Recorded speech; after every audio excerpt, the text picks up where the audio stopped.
নমস্কার বন্ধুরা, আমার চ্যানেল সুমিতার পাকশালা অ্যান্ড দিনলিপিতে আপনাদের স্বাগত জানাই। শীতকালে প্রচুর ছোট মাছ পাওয়া যায়, আর আজ আমি তৈরি করছি বেগুন বড়ি দিয়ে মিনি মাছ বা ভেদা মাছের ঝোল। এখানে মিনি মাছ নিয়েছি। শীতকালে এই মাছটা খুব ভালো পাওয়া যায়, আর এটা খেতেও খুব টেস্টি হয়। দেখতে অনেকটা কাটলে কই মাছের মতোই লাগে। আচ্ছা, এই মাছটাকে আমি প্রথমে নুন হলুদ দিয়ে একটু সুন্দর করে মেখে নিচ্ছি।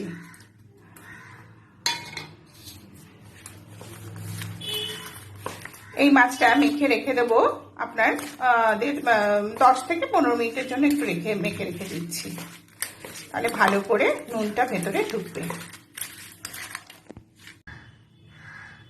কড়ার মধ্যে সর্ষের তেল দিয়ে দিচ্ছি। তেল গরম হয়ে গেছে। এখানে কিছু বড়ি নিয়েছি। এই বড়িগুলোকে প্রথমে আমি একটু ভেজে নিচ্ছি। এই যে বড়িগুলো লাল লাল করে ভেজে তুলে নিচ্ছি। এই যে মিনিট 10-15 হয়ে গেছে। এবার এই বড়ি ভাজা তেলের মধ্যেই মাছগুলো দিয়ে ভেজে নেব। সুন্দর করে উল্টে পাল্টে ভাজবো। খুব কড়া ভাজবো না, আবার একদম কম, মানে খুব কড়া করে ভাজবো না, আবার একদম হালকাও ভাজবো না। একটু মাঝামাঝি মতো ভেজে নিচ্ছি, একটু লাল লাল করে ভেজে নিচ্ছি, মিডিয়াম আঁচে ভেজে নিচ্ছি। এই যে একটা সাইড ভাজা হয়ে গেছে, এই যে উল্টে দিচ্ছি, একটু লাল লাল মতো হবে।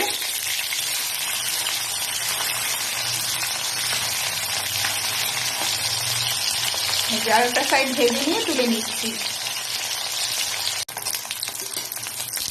এই যে মাছগুলো ভাজা হয়ে গেছে, তুলে নিচ্ছি। যদি বড় গ্যাসের ফ্লেমটার মধ্যে, মানে বড় গ্যাসের ওভেনটার মধ্যে যদি করা হয়, তাহলে আপনারা মিডিয়াম ফ্লেমে ভাজবেন। আর যদি ছোট গ্যাসে করা হয়, ভাজা হয় আর কি, তাহলে আপনারা হাই ফ্লেমে ভাজবেন। আবার মাঝে মাঝে বাড়িয়ে কমিয়ে দিতে হবে, যাতে মাছগুলো বেশি ভাজা না হয়ে যায় বা পুড়ে না যায়, তাহলে খেতে ভালো লাগবে না।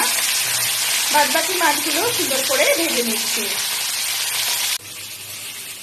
এই মাছের ঝোলে দেওয়ার জন্য একটা মশলা তৈরি করছি। এখানে একটু টমেটো গ্রেট করে নিয়েছি, আর 2টো কাঁচা লঙ্কা গ্রেট করে নিয়েছি। ঝালটা আপনারা আপনাদের মানে স্বাদ অনুযায়ী দেবেন, যেরকম ঝাল খান সে অনুযায়ী দেবেন। আচ্ছা, এখানে আমি নিয়ে নিচ্ছি নুন, 1 চা চামচ নিয়েছি নুন, আর 1/2 চা চামচ নিয়েছি লঙ্কার গুঁড়ো, আর 1/4 চামচ নিয়েছি হলুদ গুঁড়ো, আর 1 চা চামচ নিয়েছি জিরের গুঁড়ো। এই জিরের গুঁড়োর মধ্যে আমি একটু তেজপাতা আর জিরে দিয়ে ঘরেতেই গুঁড়ো করে নিয়েছিলাম মিক্সার গ্রাইন্ডারে জ্বালিয়ে দিয়ে।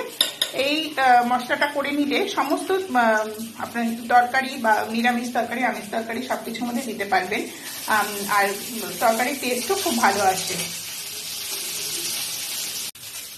এবার একটু জল গরম দিয়ে এই মশলাটাকে একটু গুলে নিচ্ছি।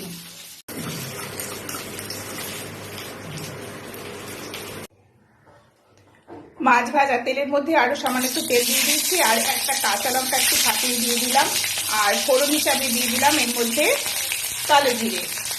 একটু ভালো করে নেড়ে দিয়ে এই যে মশলাটা গুলে রেখেছিলাম, এটা এর মধ্যে দিয়ে দিলাম।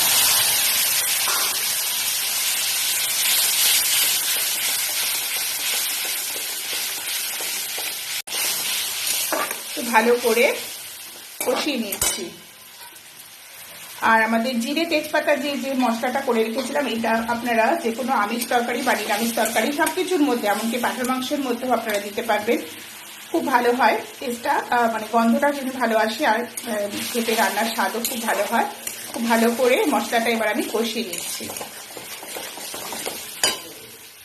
রান্নার মধ্যে গরম জল দিয়ে আমি করছি। গরম জল দিয়ে রান্না করলে রান্নার টেস্টটা খুব ভালো আসে।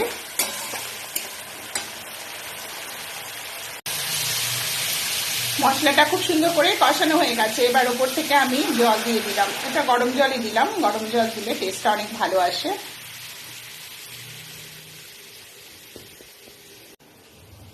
ঝোল ফুটে উঠেছে, আর এখানে আমি বেগুন কেটে রেখেছি। এই যে দেখুন, সাদা বেগুন। মাছের ঝোলে কালো বেগুন, সাদা বেগুন সবই দিতে পারেন, কিন্তু সাদা বেগুনের টেস্টটা বেশি ভালো আসে। এই যে বেগুনের টুকরোগুলো দিয়ে দিচ্ছি, আর তার সঙ্গে একটু ফুটে উঠলে মাছটাও দিয়ে দেবো। এই যে দিয়ে একটু নেড়ে দিচ্ছি।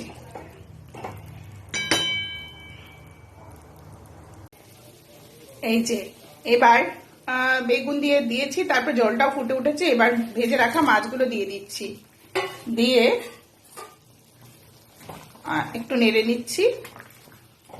আর এরপরে বড়িগুলো দিয়ে দিচ্ছি, ভেজে রাখা বড়িগুলো একটু নরম হয়ে যাবে। এই যে দিয়ে এবার একটা ঢাকা দিয়ে ঢেকে দিচ্ছি। এই পর্যায়ে ফ্লেমটা আমি মিডিয়ামে করে দিচ্ছি, হতে দেবো একটু।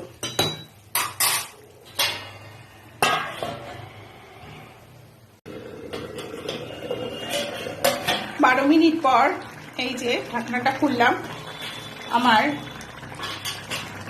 মাছের ঝোল তৈরি হয়ে গেছে।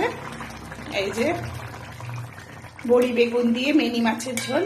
এই যে এইবার ওপর থেকে একটু একটা কাঁচা লঙ্কা ফাটিয়ে দিলাম যাতে ফ্লেভারটা সুন্দর আসে। এই যে আর গোটা 2টো কাঁচা লঙ্কা ওপর দিয়ে দিচ্ছি, আর একটু কুচনো ধনেপাতা দিয়ে একটু ঢাকা দিয়ে রাখছি, তারপর সার্ভ করে দিচ্ছি।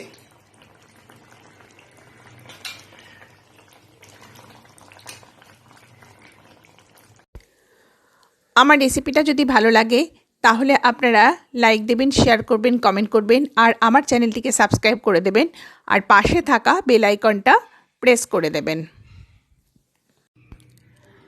বেগুন বড়ি দিয়ে আমার মিনি মাছের ঝোল তৈরি হয়ে গেছে।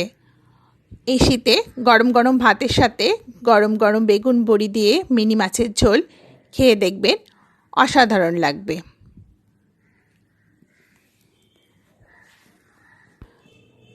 এতক্ষণ আমার সঙ্গে থাকবার জন্য আপনাদের ধন্যবাদ।